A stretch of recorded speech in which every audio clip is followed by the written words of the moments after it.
नमस्कार दोस्तों, राजा गाद की नगरी गाजीपुर में आपका स्वागत है। गाजीपुर वीरों, नौजवानों और ऋषि महर्षियों की धरती रही है। इसी क्रम में हम चाहते हैं कि गाजीपुर के जो धरोहर रहे हैं, गाजीपुर के जो संत और महात्मा रहे हैं, उन्हीं के विषय में क्यों न कुछ प्रकाश डाला जाए।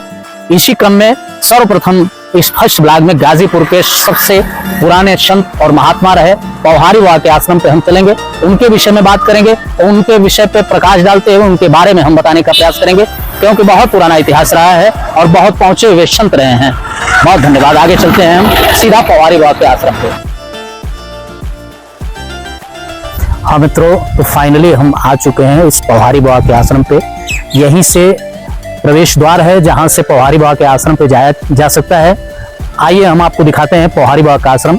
जैसा कि बताया गया है कि यहाँ कभी उस वक्त में जब संत शिरोमणि पौहारी बाबा यहाँ निवास करते थे, साधना में लीन थे, उस समय पौहारी बाबा से मिलने के लिए स्वयं विवेकानंद आकर के यहाँ 3 महीने का प्रवास किए थे। उस 3 महीने के प्रवास काल में जहाँ विवेकानंद अधिकतर बैठा करते थे, वो स्थान भी आज हमारे बीच में मौजूद है। जिस स्थान को मैं दिखाना चाहूंगा, ये पीपल का पेड़ संभवतः सूख चुका है। इसी पीपल के पेड़ के नीचे विवेकानंद जी बैठ करके तब उनका इंतजार किया करते थे और उनसे मिलने के लिए यहाँ 3 महीने तक रहे। मिलने के पश्चात उनसे ज्ञान की बातें सुने और समझने के बाद पुनः यहाँ से प्रस्थान करने का काम किए थे।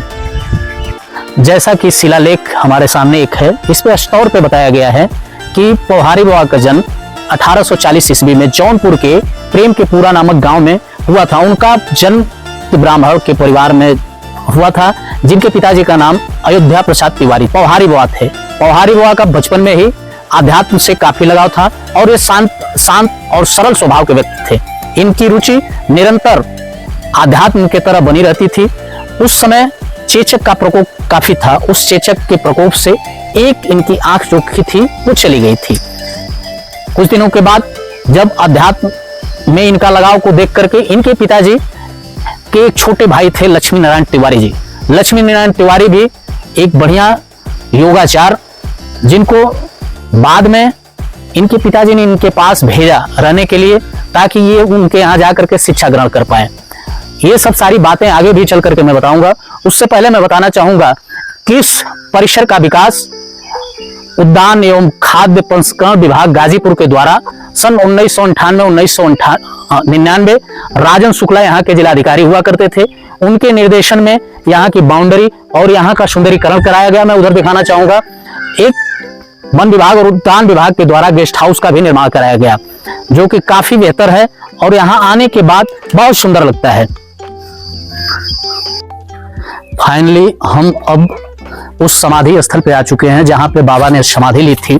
और जैसा कि बताया जाता है कि अपने चाचा लक्ष्मी नारायण तिवारी जी के साथ साधन ध्यान भजन के उपरांत शास्त्रार्थ ज्ञानों के बाद गृह को परित्याग करके साधना में लीन होने के लिए अपने चाचा के साथ वो सीधा यहाँ कुर्था, एक गांव था गाजीपुर के बगल में, वहां चले आए थे रहने के लिए।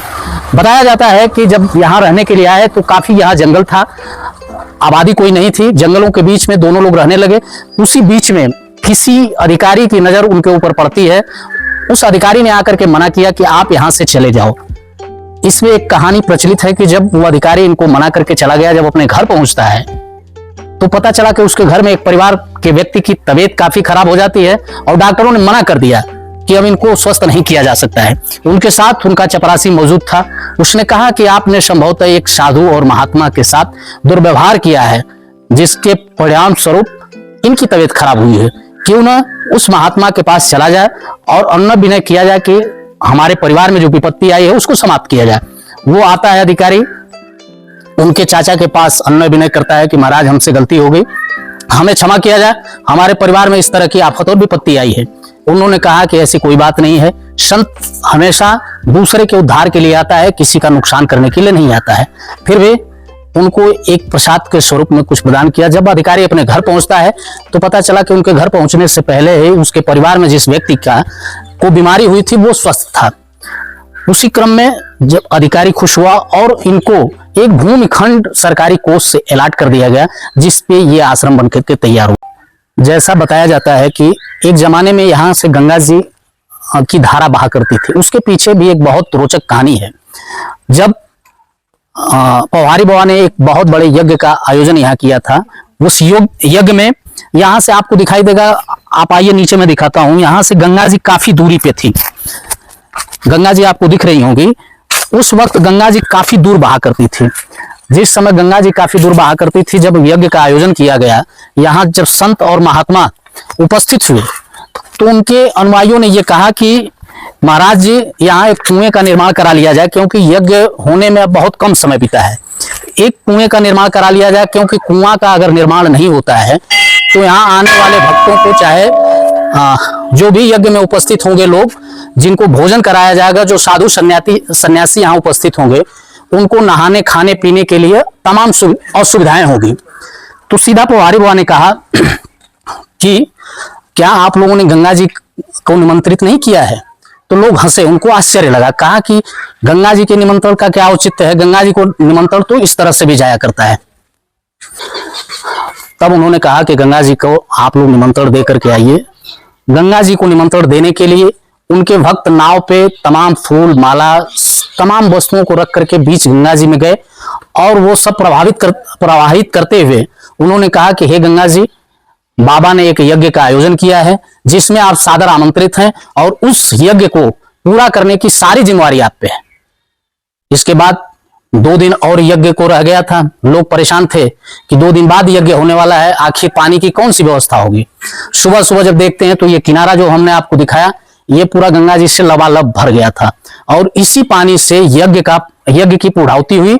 और जैसा कि बताया जाता है, यहाँ हम बात भी करेंगे, माता जी हैं, यहाँ के पुजारी हैं, 5वां पीढ़ी उनकी यहाँ निवास करती है, उन लोगों से भी पूछा जाएगा। जैसा कि बताते हैं कि उस यज्ञशाला में घी की कमी हो गई थी।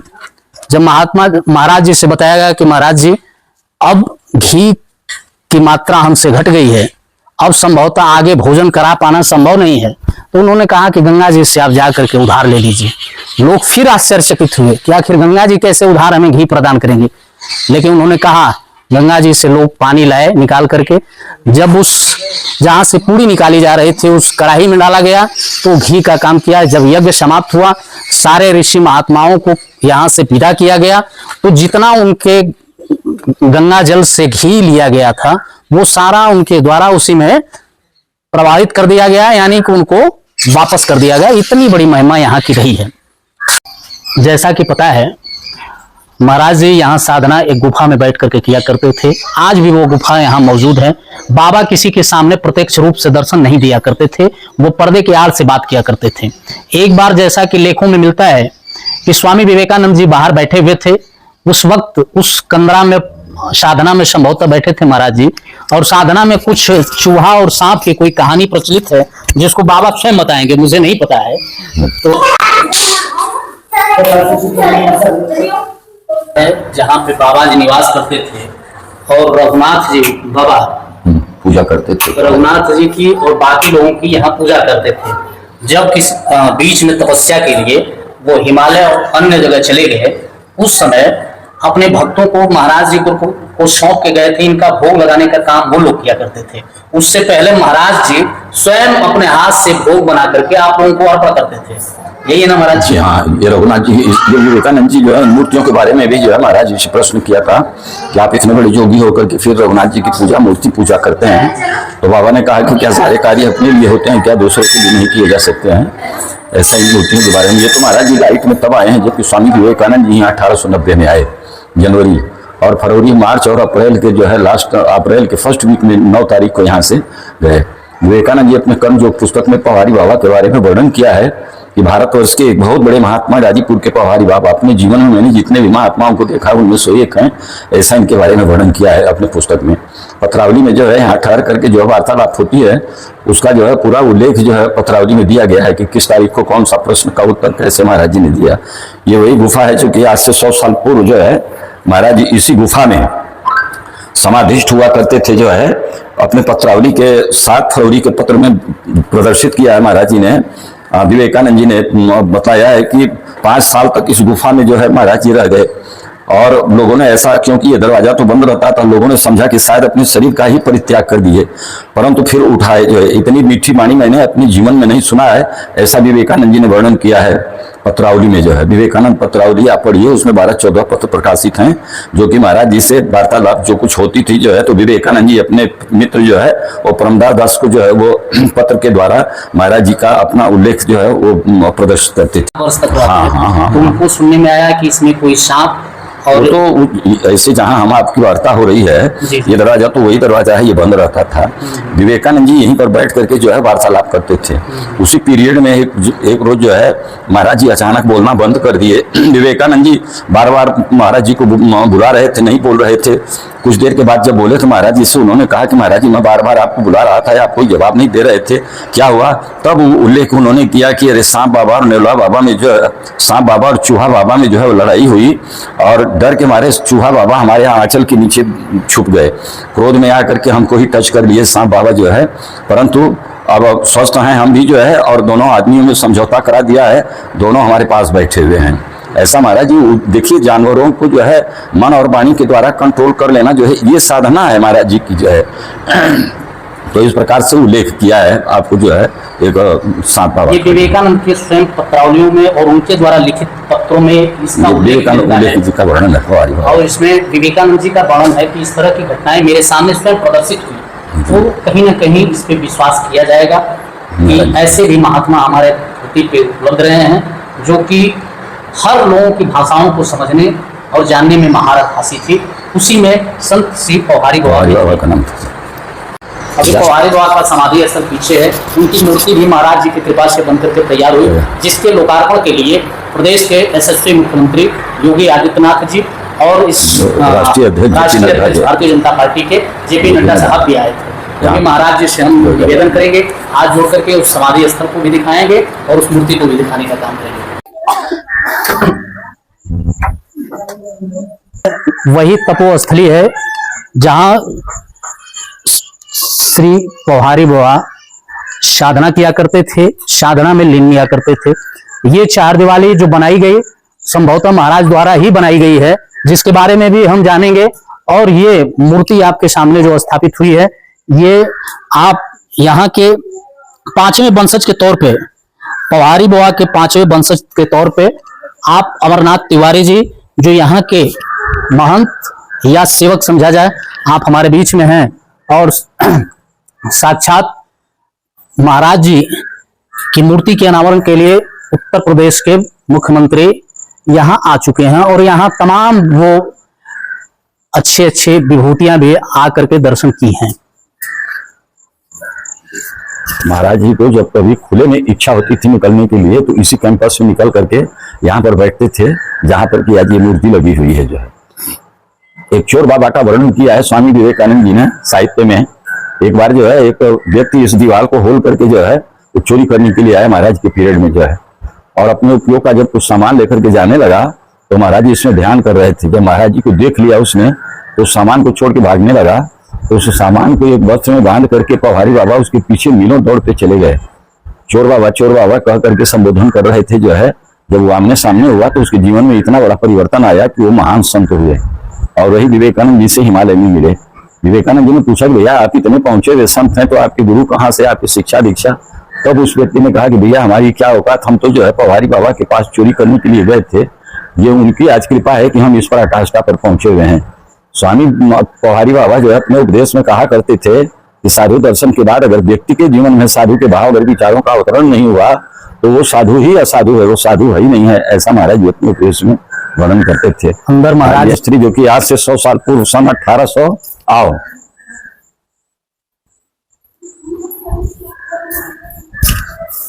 ये वही पावन भूमि है जो कि आज से 100 साल पूर्व सन 1898 में जिस पंच भौतिक शरीर को हम लोग 5-10 लकड़ियों के द्वारा जो विसर्जित करते हैं, उस शरीर को स्वामी जी योग के द्वारा अग्नि उत्पन्न करके अपने शरीर का यहीं पर जो है परित्याग किया सन 1898 में। स्वामी विवेकानंद जी 1890 में आए। उनके आने के 8 साल के बाद जो महाराज जी अपने शरीर को पूर्ण किया 98 में जाए। और ये उनकी चरण पादुका रखी हुई जो पहनते थे महाराज जी, ये उनके बड़े भाई की स्मृति है, इन्होंने समाधि नहीं लिया, इनकी स्मृतियां हैं जिनकी हम लोग 5वें वंशधर हैं जो है पौहारी बाबा के।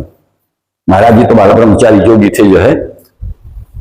विवेकानंद जी को, अपने मित्र को, परमदास जी को पत्र लिखते थे विवेकानंद जी, उसका एक उल्लेख यहाँ पर किया गया है। विवेकानंद जी के द्वारा अपने मित्र परमदास को 7 फरवरी सन 1890 को लिखा गया ये पत्र है।